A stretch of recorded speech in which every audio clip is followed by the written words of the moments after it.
दोस्तों। 20 दिसंबर current affairs. 10 important question सभी comparative SSC, UPSI, UP home guard, SSC GD, all comparative exam के लिए। बिना समय गंवाए चलते हैं अपने क्वेश्चनों पर।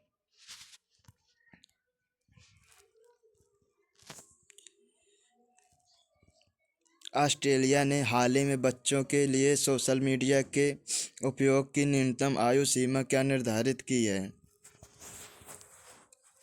14 वर्ष, 15 वर्ष, 16 वर्ष, डी 18 वर्ष। इसका आंसर हो जाएगा 16 वर्ष।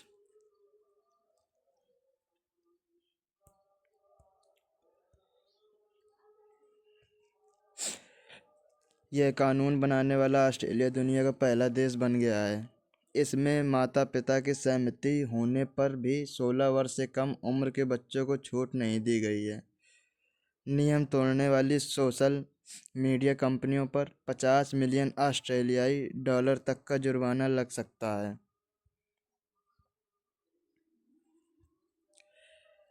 इसका उद्देश्य बच्चों को साइबर बुलिंग और हानिकारक कंटेंट से बचाना है।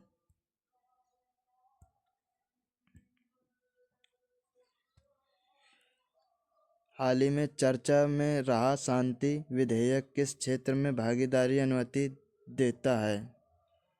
रेलवे, परमाणु ऊर्जा उत्पादन, रक्षा निर्माण, कोयला खनन।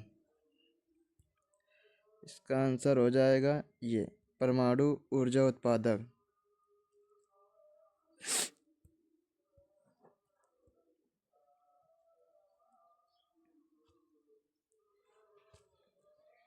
शांति का पूर्ण strategic harnessing of automatic nuclear technology for India.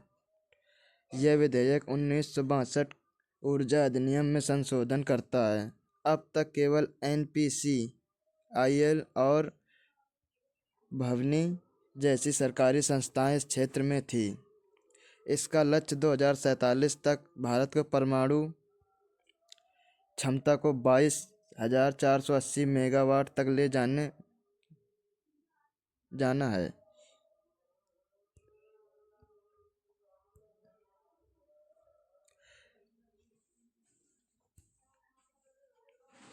Question तीसरा, दिसंबर 2025 में यूनेस्को की अमूर्त सांस्कृतिक विरासत ICH समिति बैठक कहाँ आयोजित की गई है? पेरिस, रियाद, बैंकॉक, नई दिल्ली में।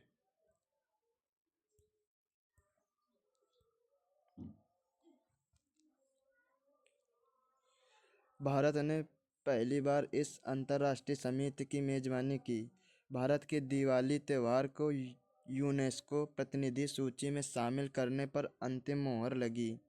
वर्तमान में भारत की 16 संस्कृत पद्धतियाँ जैसे कुंभ मेला गरबा इस सूची में शामिल हैं। बैठक में 180 अधिक देशों के प्रतिनिधियों ने हिस्सा लिया। अगला क्वेश्चन, हरियाणा में किस विपक्षी नेता ने नायब सिंह सैनी सरकार के खिलाफ अविश्वास प्रस्ताव पेश किया? अभय चौटाला, भूपेंद्र सिंह हुड्डा, विनेश फोगाट, दुष्यंत चौटाला। भूपेंद्र सिंह हुड्डा।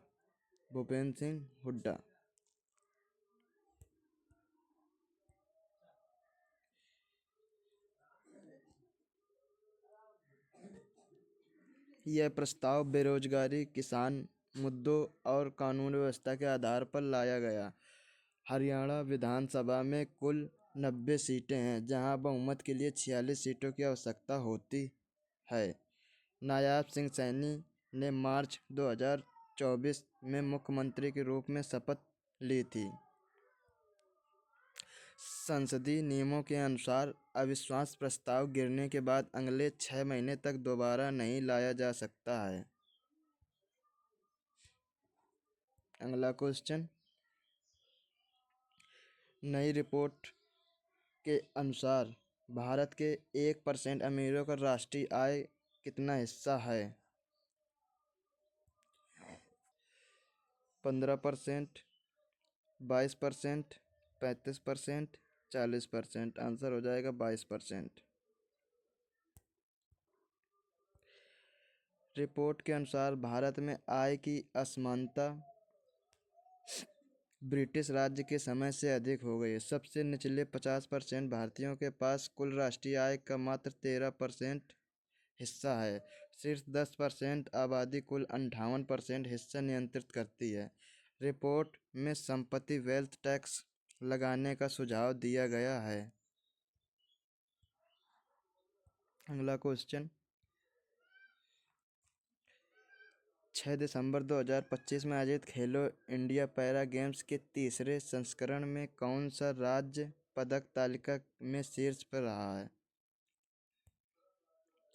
उत्तर प्रदेश, महाराष्ट्र, हरियाणा, तमिलनाडु।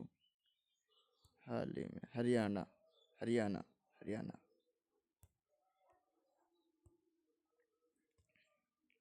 हरियाणा ने लगातार तीसरी बार प्रतियोगिता के प्रथम स्थान प्राप्त कर अपनी बादशाहत कायम रखी। इन खेलों का आयोजन मुख्य रूप से नई दिल्ली के विभिन्न स्टेडियम में किया गया।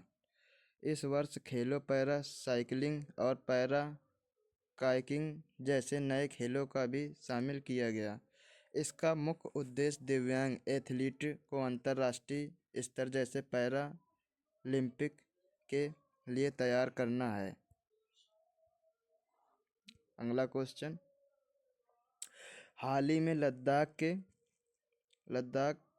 के किस क्षेत्र को भारत के पहले पूर्ण डार्क स्काई रिजर्व के रूप में अधिसूचित किया गया है? इसका आंसर हो जाएगा हानले।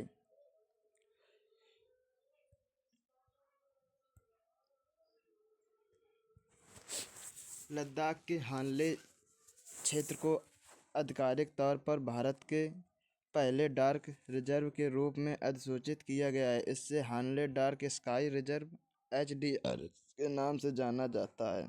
यह प्रकाश प्रदूषण को न्यूनतम रखने के लिए लाइटों का उपयोग किया जाता है ताकि साफ तारे दिखें। डार्क स्काई रिजर्व बनने से स्थायी समुदाय के होमस्टे के माध्यम से रोजगार के नए अवसर पैदा होंगे।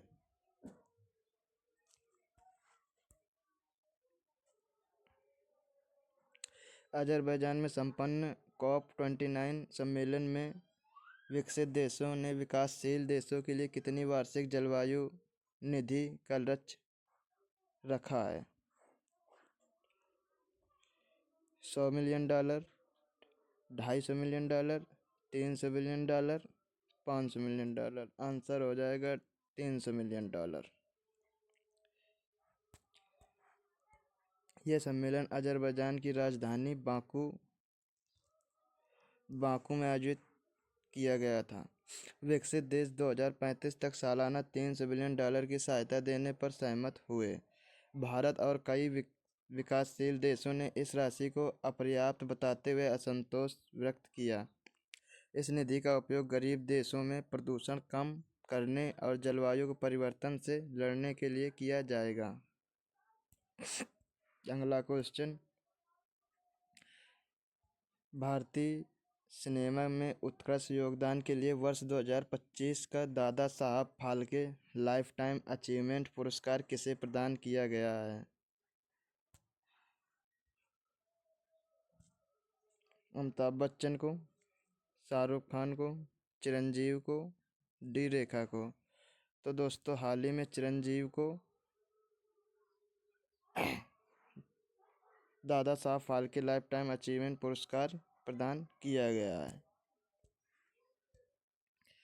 तेलुगु के सुपरस्टार चिरंजीवी उनके 150 से अधिक फिल्मों और सिनेमा में 4 दशकों के योगदान के लिए चुना गया है। यह पुरस्कार भारत सरकार के सूचना और प्रसारण मंत्रालय द्वारा दिया जाता है। यह भारतीय सिनेमा का सर्वोच्च सम्मान जिसकी शुरुआत 1969 में थी। पुरस्कार के रूप में एक स्वर्ण कमल और 15 लाख रुपए की नगद राशि दी जाती है।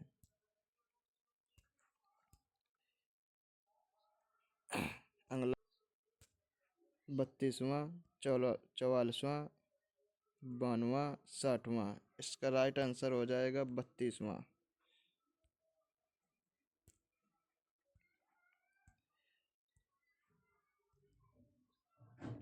भारत में पिछले वर्ष की तुलना में अपनी स्थिति में सुधार किया है, जो डिजिटल इंडिया का परिणाम है। इस रैंकिंग में अमेरिका यूएसए पहले स्थान पर, सिंगापुर दूसरे स्थान पर।